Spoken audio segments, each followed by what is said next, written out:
What if the moments you've been editing out of every single video, the stumbles, the glitch, the wait, let me try that again, are actually the exact moments your audience would trust you the most for, if you only let them see it?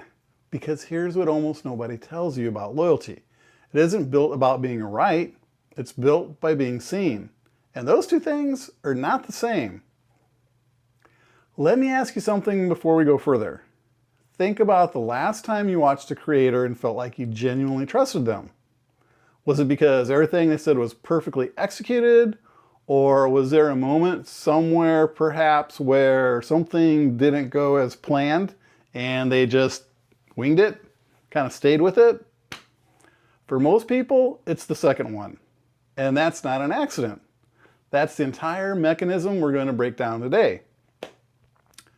Here's the first question worth sitting with.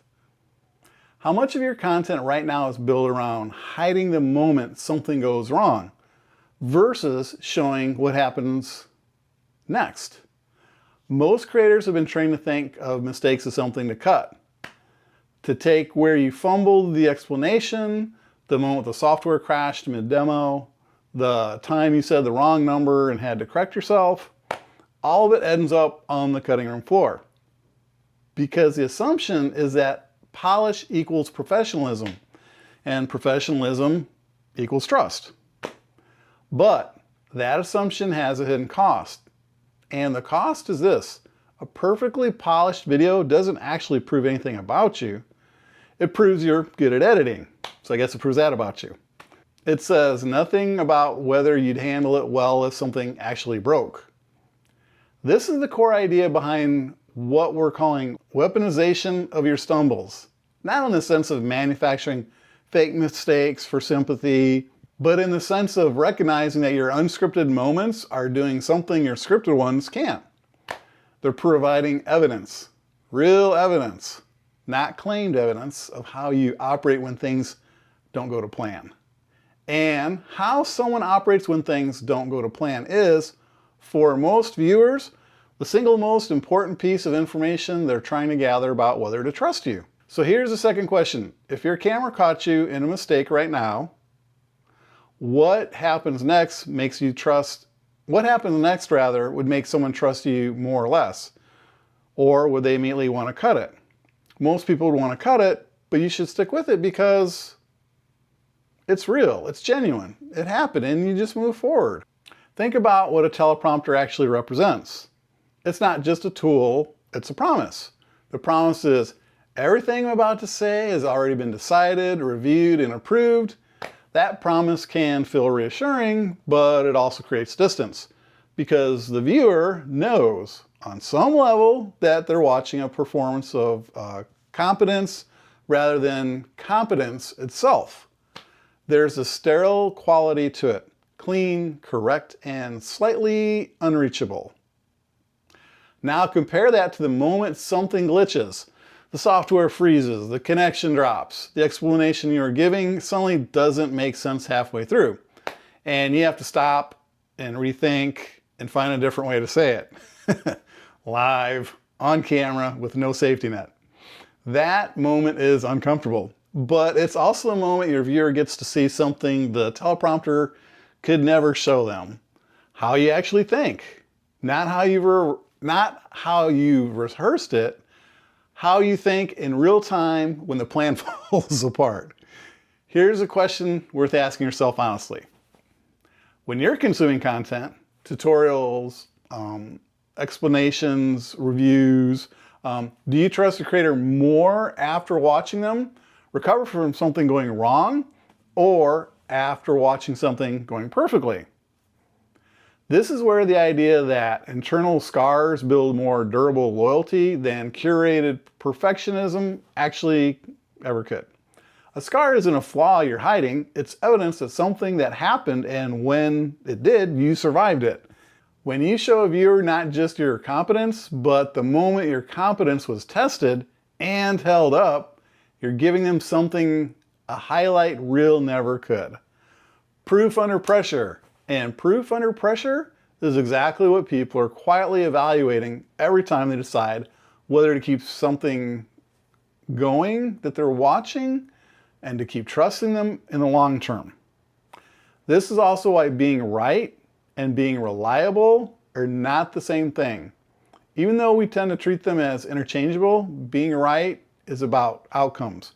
Being reliable is about a process. A creator who's always right but never shows their process is asking for blind trust. Trust that I know what I'm doing because I said so. A creator who shows their process, including the parts where it temporarily doesn't work, is offering something stronger.